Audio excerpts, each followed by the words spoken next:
कहते थे, मैं बोला ये हो जाएगा, बोले मुख्यमंत्री जी बहुत मुश्किल है। अरे मतलब तुम बाजू हटो, मेरे पास कोई मुश्किल शब्द नहीं है। इम्पॉसिबल शब्द का अर्थ मेरे डिक्शनरी में है आई एम पॉसिबल। मैं और आपको जयपुर वालों को आइसक्रीम खाने के लिए दिल्ली लेके जाऊंगा और दिल्ली वालों को कचौरी खाने के लिए जयपुर लेके आऊंगा।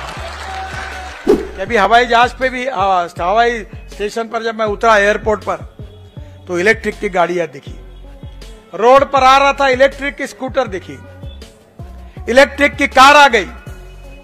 और मैं बताना चाहता हूं आपको कि 5 साल के अंदर आपको डीजल पेट्रोल की गाड़ियां लगभग नहीं दिखेगी, केवल इलेक्ट्रिक की, इथेनॉल की, हाइड्रोजन की गाड़ियां दिखेगी। ऑस्ट्रिया में जाओगे, स्विट्जरलैंड में जाओगे, जहां जाओगे वहां आपको एक चीज देखने के लिए मिलेगी कि कम्युनिस्ट पार्टी के जितने थिंकर थे, विचारवंत थे, उनकी प्रतिमाओं को उखाड़ उखाड़ कर एक गार्डन में कोने में रख दिया। अभी मुझे डॉक्टर राम प्रताप जी वो मेरे पास आते थे, मैंने सब योजनाएं मंजूर किया और राजस्थान में अब सुजलाम सुफलाम होगा, इतना पानी हमने उपलब्ध करा कर दिया है और योजनाएं बन रही है।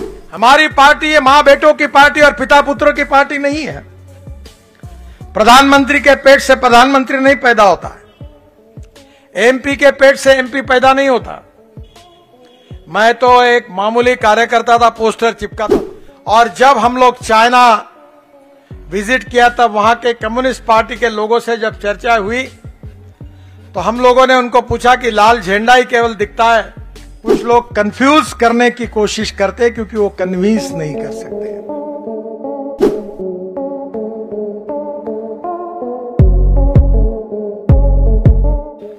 आज मैं इसी एयरपोर्ट पर उतरा, वसुंधरा जी मुख्यमंत्री थी, चिंता में बैठी थी। जयपुर के रिंग रोड का काम नहीं हो रहा था, उनके अधिकारी कहते थे, मैं बोला ये हो जाएगा, बोले मुख्यमंत्री जी बहुत मुश्किल है। अरे मतलब तुम बाजू हटो, मेरे पास कोई मुश्किल शब्द नहीं है। इम्पॉसिबल शब्द का अर्थ मेरे डिक्शनरी में है आई एम पॉसिबल। ऐसे कैसे नहीं होता। मैंने कॉन्ट्रैक्टर को टर्मिनेट किया, नया मॉडल बनाया। अब मैं हवाई जहाज से, हेलीकॉप्टर से देखता हूं जयपुर के रिंग रोड का काम पूरा हो गया। राजवर्धन जी मेरे पास आए, दिल्ली जयपुर रोड इतना खराब था, इतने कॉन्ट्रैक्टर भाग गए, इतनी तकलीफ होती थी, वो किशनगढ़ तक का रोड हर जगह प्रॉब्लम था। सब सुधारते सुधारते अभी 6 महीने पहले मैंने 1300 करोड़ उनके कहने पर मंजूर करके दिए, सब उड्डान पुल बन रहे हैं। अब दिल्ली से मुंबई हाईवे बन गया और उस हाईवे में दिल्ली से अभी जो जयपुर आप आते हैं, कहां से, दासना से, दौसा से, अब दौसा के पहले और एक रोड बना रहे। तब ये मेरे पास आए थे राजवर्धन जी और सब लोग कि यहां से सीधा रोड बना दो जयपुर के लिए। मतलब बना दूंगा, उसका भी काम शुरू है, शायद 3-4 महीने में पूरा हो जाएगा।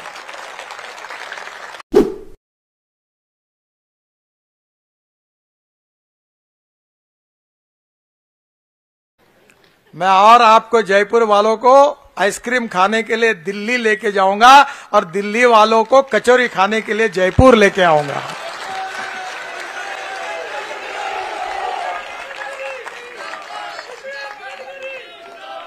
अब दिल्ली और जयपुर के बीच में मैं इलेक्ट्रिक हाईवे बना रहा हूं, electric cable highway.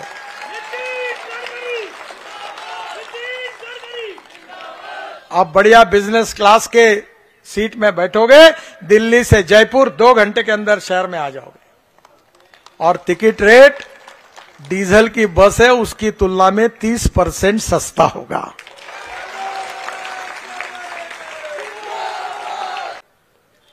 Ethanol, methanol, biodiesel, bio LNG, CNG सब लेके आए। मेरे पास 3 गाड़ियां हैं, हर्षवर्धन जी ने देखी है।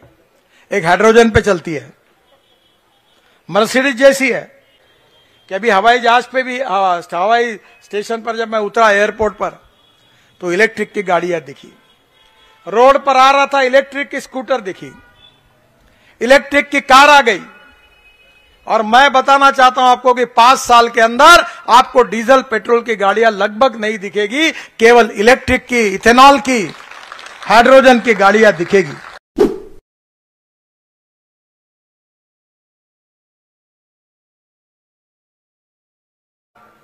और चाइना और रशिया ने भी कम्युनिज्म अपनाना छोड़ दिया है। मैं भारतीय जनता पार्टी के अध्यक्ष के रूप में चाइना के निमंत्रण पर चाइना गया था। मेरे साथ सभी हमारे भारतीय जनता पार्टी के कार्यकर्ता प्रमुख नेतागण थे।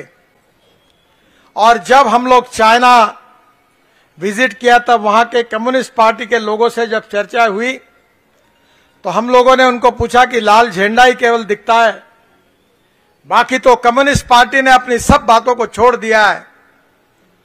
जो नॉन रेसिडेंशियल चाइनीज थे, मंगोलियन वंश के, उन्होंने दुनिया से पैसा लाया, शंघाई का विकास हुआ, उन्होंने कम्युनिस्ट विचारधारा को छोड़ दिया। यही बात रशिया में हुई।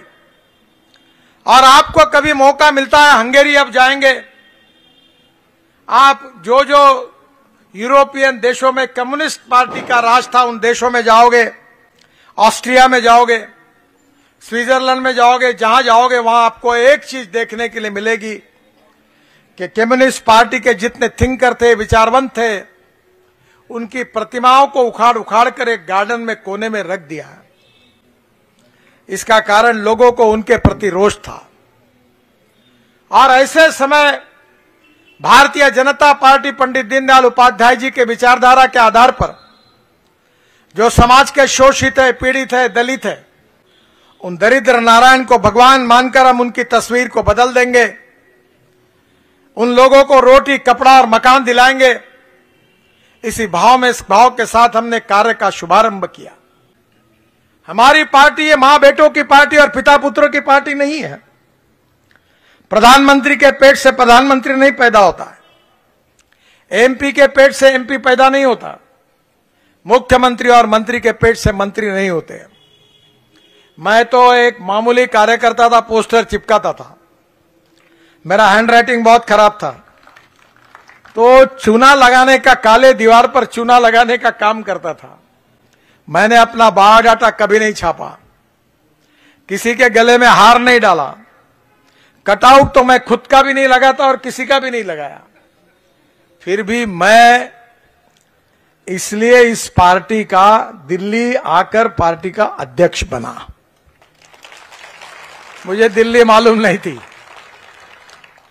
पर दिल्ली आकर मैं अध्यक्ष बना। तब मैंने कहा था कि जिस कुर्सी पर अटल बिहारी वाजपेयी बैठे, उस कुर्सी पर बैठने का मुझे मौका मिला। इसका कारण ये पिता पुत्र और मां बेटों की और परिवारवाद पर चलने वाली पार्टी नहीं है, ये कार्यकर्ताओं की पार्टी है, ये आपकी पार्टी है, ये इस पार्टी की विशेषता है। अटल बिहारी वाजपेयी जब प्रधानमंत्री थे तो मैं मुंबई में था, मैं मंत्री था। आप कभी मुंबई जाओगे तो समुद्र में एक बहुत बड़ा ब्रिज बना है, वर्ली बांद्रा सीलिंग प्रोजेक्ट, वो बनाने का सौभाग्य मुझे मिला। तो वाजपेयी जी ने मुझे बुलाया और मुझे कहा कि नितिन, तुमने मुंबई में बहुत काम किया, अभी दिल्ली आओ और इस देश के गरीब लोग जो है, किसान है, जो गांव में रहते हैं, उनके गांव को मजबूत रोड बनाने के लिए तुम एक योजना तैयार करो।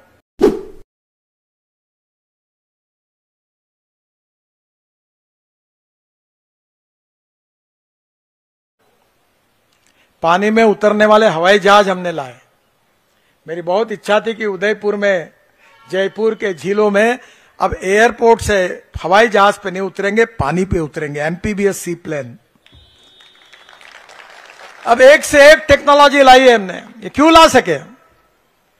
इसका श्रेय मुझे नहीं है, इसका श्रेय भारतीय जनता पार्टी को भी नहीं है, इसका श्रेय मोदी जी को भी नहीं है। इसका श्रेय अगर किसी को है तो इस देश की जनता को है और भारतीय जनता पार्टी के कार्यकर्ताओं को है। अगर आप ये भारतीय जनता पार्टी को चुनकर नहीं देते, मोदी जी प्रधानमंत्री नहीं बनते, तो मैं मंत्री कहां से बनता? कुछ लोग कंफ्यूज करने की कोशिश करते क्योंकि वो कन्विंस नहीं कर सकते। इसलिए हमको लोगों को सही बात बताना है, विश्वास को जगाना है। अभी मुझे डॉक्टर राम प्रताप जी, वो मेरे पास आते थे, मैंने सब योजनाएं मंजूर किया और राजस्थान में अब सुजलाम सुफलाम होगा, इतना पानी हमने उपलब्ध करा कर दिया है और योजनाएं बन रही है, रोड बन गए। जब मेरे पास वाटर रिसोर्सेस डिपार्टमेंट था, राजस्थान में पानी की कमी थी, इंदिरा कैनाल को 2,500 करोड़ रुपए देकर मैंने उसके कंक्रीटीकरण को मंजूर किया। और अभी परसों ही मैं यहां आया था, तब मुझे पता चला कि राजस्थान के 7 जिलों को केवल कंक्रीटीकरण करने के लिए जो पानी मिलता है, वो पानी पंजाब से आगे से राजस्थान तक पहुंच रहा है।